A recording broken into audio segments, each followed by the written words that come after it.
అందరికీ నమస్కారం.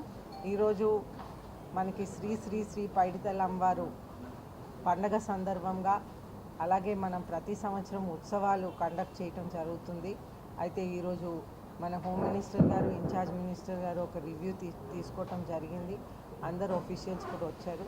అయితే మనం ఈ ఉత్సవాల భాగంగా మనం అందరు ఆఫీషియల్స్ని సమన్వయం చేసుకుంటూ అదేవిధంగా మనం ఒక పబ్లిక్ పీపుల్ ప్రైవేట్ పార్ట్నర్షిప్ విధానంగా అంటే గవర్నమెంట్ చేస్తుంది, అలాగే ప్రజలు కూడా దీంట్లో పాల్గొని ఫైనాన్షియల్గా కూడా ప్రజలు కూడా దీంట్లో భాగస్వామ్యమై మన విజయనగరం వైభవాన్ని మరింత పెంచే విధంగా ప్రజలు గవర్నమెంట్ అందరు కలిపి కూడా ఈ ఉత్సవాలు అనేది మనం నిర్వహించటం జరుగుతుంది.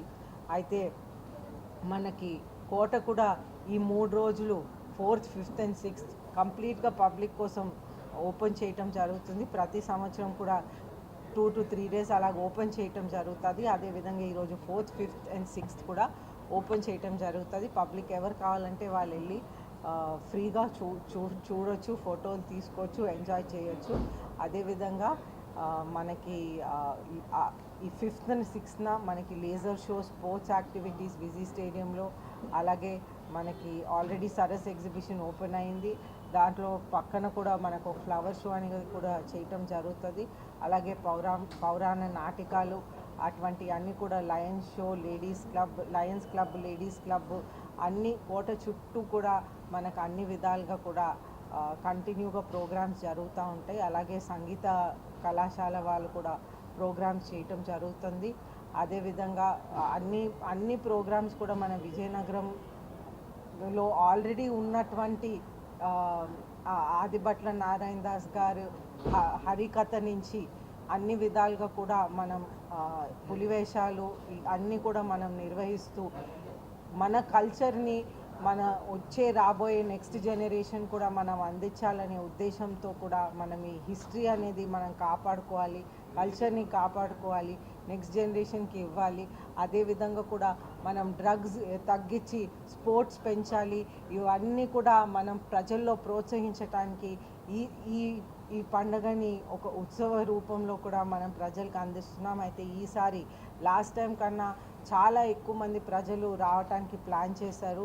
అలాగే మనకి స్త్రీ శక్తి అని ఫ్రీ బస్ సర్వీస్ కూడా రీసెంట్గా August 15 నుంచి మొదలు పెట్టడం వలన ఒక 30% ఎక్స్ట్రా పబ్లిక్ని కూడా ఎక్స్పెక్ట్ చేస్తున్నాం. లాస్ట్ టైం కన్నా ఒక 30% ఎక్స్ట్రా పబ్లిక్ని పెంచే విధంగా జరుగుతుంది.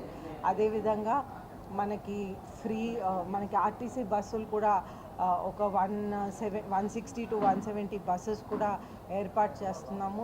అదేవిధంగా మనకి విజయనగరంలో శాంతి భద్రతలు ఎప్పటికీ విజయనగరం ముందుంటుంది. అయినా కానీ కూడా మనం ముందస్తు జాగ్రత్తలు తీసుకొని ఒక 2000 పోలీస్ పర్సన్స్ని ఆల్రెడీ మనం పెట్టుకున్నాం.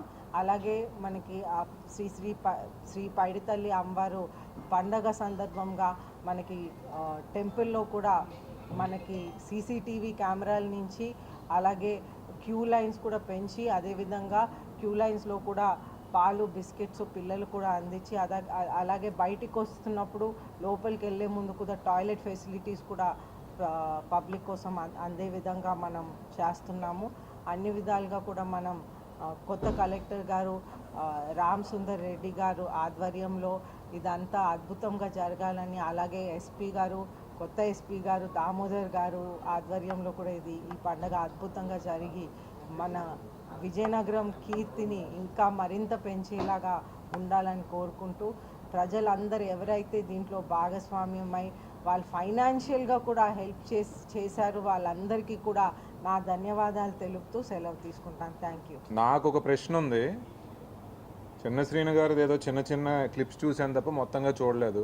ఆయన జిల్లా పరిషత్ చైర్మన్గా రెస్పాండ్ అయ్యారా, వైకాపా పార్టీ అధ్యక్షుడిగా రెస్పాండ్ అయ్యారా? అదే అతన్ని అడగండి ముందు. నేను నిన్న రెస్పాండ్ అయ్యిందంతా ఒక DCCB చైర్మన్గా రెస్పాండ్ అయ్యాను తప్ప పార్టీ నాయకుడిగా కాదు. నేను అక్కడ పార్టీ విషయాలు మాట్లాడలేదు. ఈ క్లారిటీ చిన్న శ్రీను గారికి ఉందా? జిల్లా పరిషత్ చైర్మన్గా రెస్పాండ్ అవ్వాల్సిన టాపిక్ కాదు అది.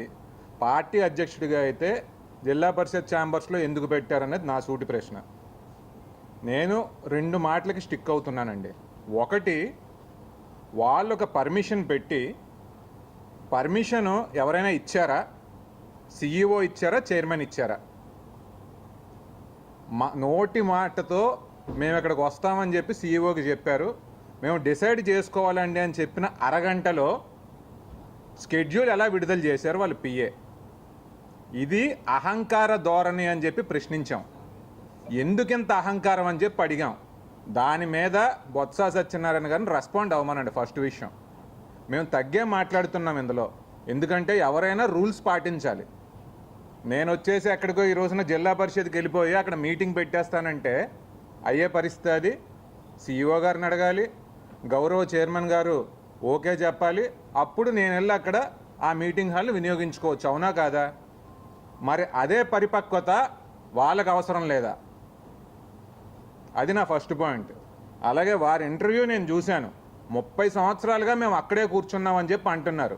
ఏంటి మీ ఉద్దేశం? 30 సంవత్సరాల తర్వాత కొత్త వారికి అవకాశం ఇవ్వరా? ఇంకెవరు రాకూడదా? మీరు 30 సంవత్సరాలు ఎందుకు అక్కడ ఉన్నారంటే, మీరు కానీ మీ మనుషులు కానీ DCCB చైర్మన్ల కింద ఉన్నారు.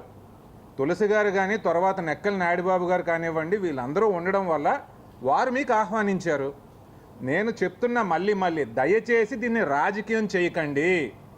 DCCBలో నేను ఇంతవరకు ఒక్క రాజకీయ స్టేట్మెంట్ కూడా ఇవ్వలేదు. మీరు నా ప్రెస్ మీట్స్ చూడండి. DCCBని రాజకీయాలకు అతీతంగా నడిపిస్తున్నాము. ఈ రోజున 94 సొసైటీ ప్రెసిడెంట్స్ ఎవరైతే ఉన్నారో వారితో పాటు, అదే రకంగా మా DCMS చైర్మన్ ఎవరైతే ఉన్నారో గంప కృష్ణ గారితో పాటు, వీరితో ఆల్రెడీ మేము అరేంజ్మెంట్స్ చేసుకున్నామండి అని చెప్పాం. మీరు అంత వన్ సైడెడ్గా మీరు అధికారంలో ఉన్నట్టుగా అంత అహంభావంతో వెళ్ళకూడదు అని చెప్పాం. ఇప్పటికైనా మేము అదే చెప్తున్నాం, రాజకీయం చేయకండి ఇష్యూని. Thank you.